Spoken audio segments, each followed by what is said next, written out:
Okay, here we go. Focus. Speed. I am speed.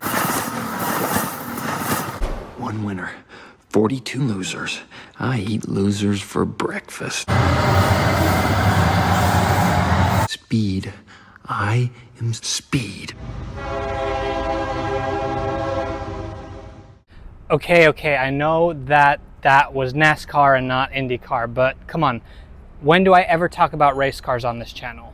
Well, apparently today. Hey everybody, welcome to a brand new Trains Are Awesome video. I'm Tom. I'm in Washington, D.C., not far from the National Mall. Now, in a normal summer, I come to the National Mall quite a bit to hang out with friends and stuff. This year, though, it's been looking a lot like this.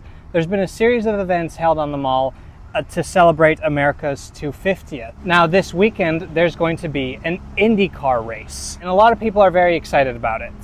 Now, if I'm being completely honest with you guys, I was not planning to cover this race on the channel.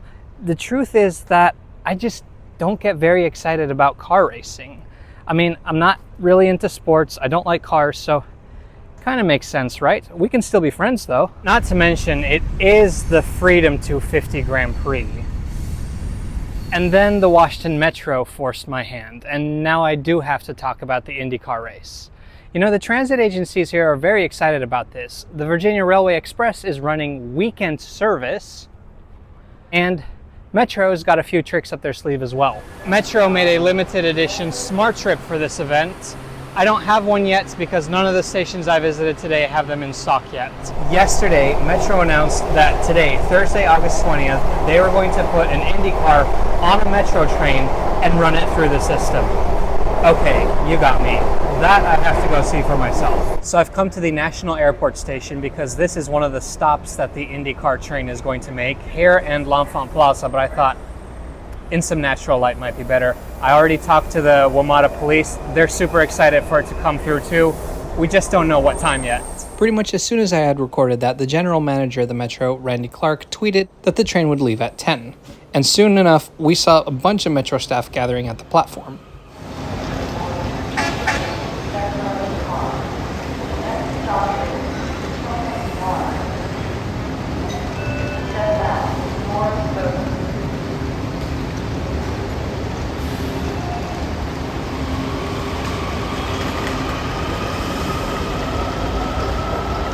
So the IndyCar is mounted onto the middle of this maintenance of way train. These trains are used for construction and other maintenance on the tracks.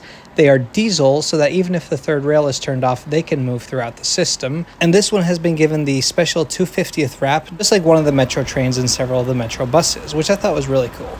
And here is the main attraction, sitting on a specially decorated flat car.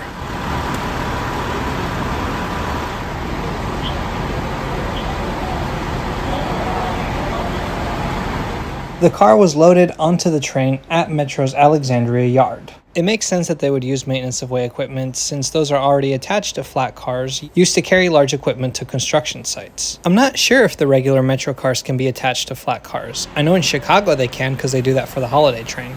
IndyCar is a class of American open-wheel car racing. Now, open-wheel car racing has existed in the United States since the very beginning of the 20th century and has grown to be a national pastime. The most famous race is the Indianapolis 500, but every year there are a few different races around the country. Now, all the cars have the same chassis, but the engines are built by a few different companies.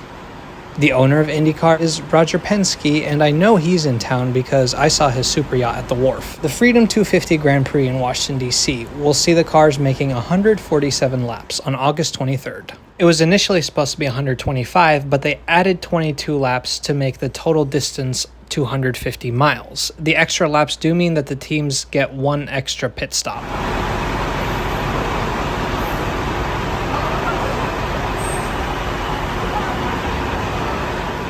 Well, it's sitting right there. Great place to meet people. I mean, one thing I love about Metro is how eager and excited so many of the WMATA staff are about what they do. I mean, I've just spent so much time talking to officers and people on the different teams, and they're just also happy to talk to you. I love that. I do feel kind of sad for the regular commuters and travelers who are just here. They're waiting for their train, looking at their phones, no idea that there's a race car on the middle track. Should I say something? Hey everybody, interrupting really quick with an announcement. A bunch of people have asked me recently if I have a Patreon. I actually do. I have a Patreon and I have channel memberships right here on YouTube, but admittedly I hadn't been doing much with it. I've changed that now. I've revamped my Patreon, made it all consistent with the channel memberships, and if you'd like to check it out, here is the link. Now, with my content, I like to make trains accessible to everybody. However, there will be a few perks for patrons and members. You can get the videos early, there'll be the occasional bonus video, and you'll get behind the scenes looks at what I'm working on. If that's something you're interested in, feel free to check it out. Otherwise, just enjoy the rest of the video.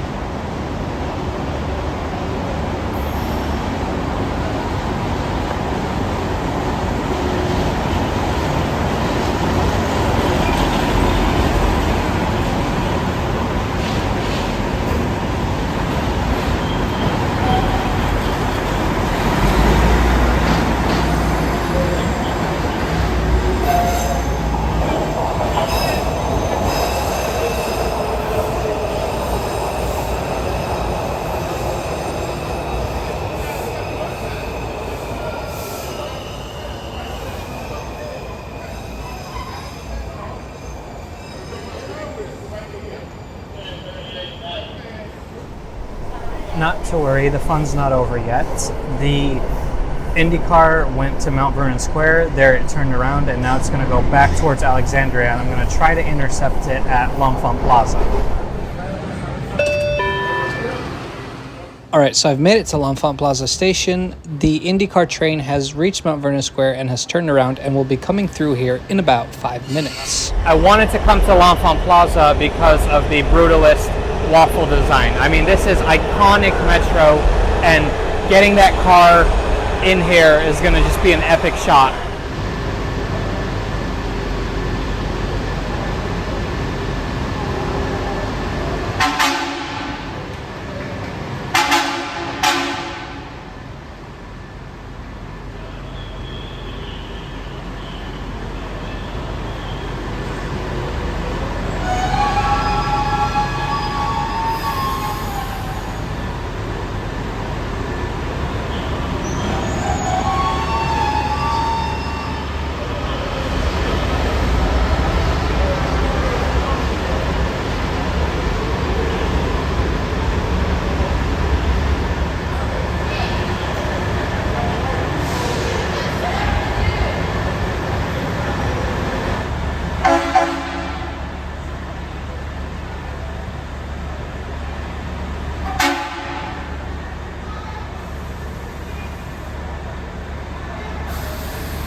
All right, everything aside, that was pretty cool. Like, I'm so glad I went to go see this morning. Not something you see every day. Anyway, if you enjoyed this video, please subscribe to Trains Are Awesome. Shout out to everybody who said hi today, and we'll see you next time.